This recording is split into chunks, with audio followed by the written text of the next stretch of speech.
જય શ્રી કૃષ્ણ. જય શ્રી કૃષ્ણ. જય ગોપાલ. જય ગોપાલ. જય ગોપાલ. આજે આપણે અહીંયા હનુમાન બાપાનું મંદિર છે અને હનુમાન મદીપોરા છે. અહીંયા ભજીયાનો પ્રોગ્રામ છે. તમારું નામ?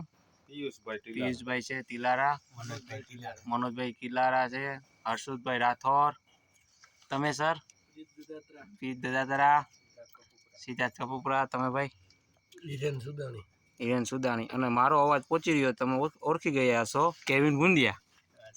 આજે ભજીયાનો પ્રોગ્રામ છે જબરજસ્ત અને ભોળાની ગ્રીન ચટણી એકદમ પ્રખ્યાત છે. હા, ફેમસ છે જે હું ફર્સ્ટ ટાઈમ ચાખી રહ્યો છું. હા, અને બીજું કે આ ચટણી હવે વિચારો એટલી ફેમસ છે કે સૌરાષ્ટ્રની અંદર જે કહેવાય છે ફેમસ છે હિતુલાલ કેટરસ.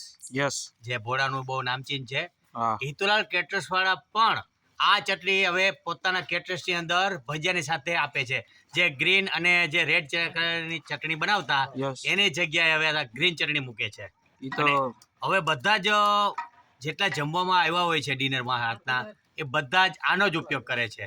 એટલે આ ચટણી એકદમ ફેમસ છે. અને તમે પણ આવો અને આપણે સાથે મળીને ભજીયા બનાવીએ. આંબલીનો ઉપયોગ આમ પણ કહેવાય છે કે શરીર માટે સારી નહીં, એના માટે ત્યાં લીલોતરી આઈટમ અને એકદમ ગ્રીન બને છે. બિલિયન બહુ સારું કહેવાય.